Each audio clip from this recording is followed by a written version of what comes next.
Alman dilində keçmiş zaman iki növü vardır: perfekt və preteritum. Bugün sizlərə perfekt keçmiş zamanı danışacağım. Bu zamanı düzəltmək üçün iki köməkçi feil lazımdır: haben və sein. Bu feillər artıq əvvəldən öyrəndiyimiz sahib olmaq və olmaq mənalarını ifadə etmir. Adından da göründüyü kimi kömək etmək məqsədi daşıyır. Haben və sein əvvəldən bildiyimiz qayda ilə şəxslərə görə dəyişir və cümlədə bütün ifadələr bitdikdən sonra ən sonda keçmiş zamanda, yəni perfekt zamanda olan hərəkətləri istifadə edirik və onlar şəxslərə görə dəyişilmir. İnkar, sual, nəqli cümlələrdə əsas hərəkət bildirən ifadələr cümlənin ən sonunda gəlir.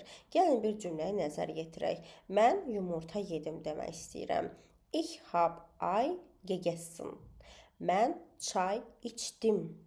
Ich hab Tee trinken deyə bilmərəm. Trinken ifadəsini keçmişdə olan formasını istifadə etməliyəm, yəni getrunken.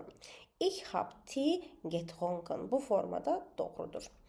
Və bundan başqa sein köməkçi feili dedik. Sein köməkçi feili bir yerdən başqa bir yerə getmək mənası olanda istifadə edirik. Yəni A nöqtəsindən B nöqtəsinə getmək varsa, bu zaman sein köməkçi feilini istifadə edirik. Məsəl üçün, mən məktəbə getdim.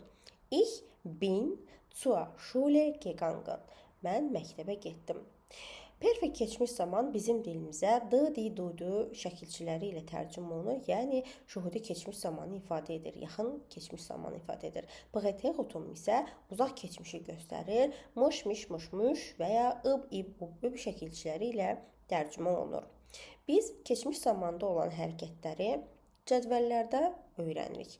Yəni, onlar biraz fərqli dəyişir və xüsusi qaydaları yoxdur. Ona görə də adi feilləri, yəni indiki zamanda olan feilləri öyrəndiyimiz kimi, perfekt və preteritumda olan feilləri də əzbərə öyrənməliyik. Buna görə də artıq hissə-hissə hər öyrəndiyiniz yeni hərəkət bildirən ifadələrinin həm də keçmişdə olan versiyalarında öyrənin ki, sonraki zamanlarda sizə çətinlik yaratmasın.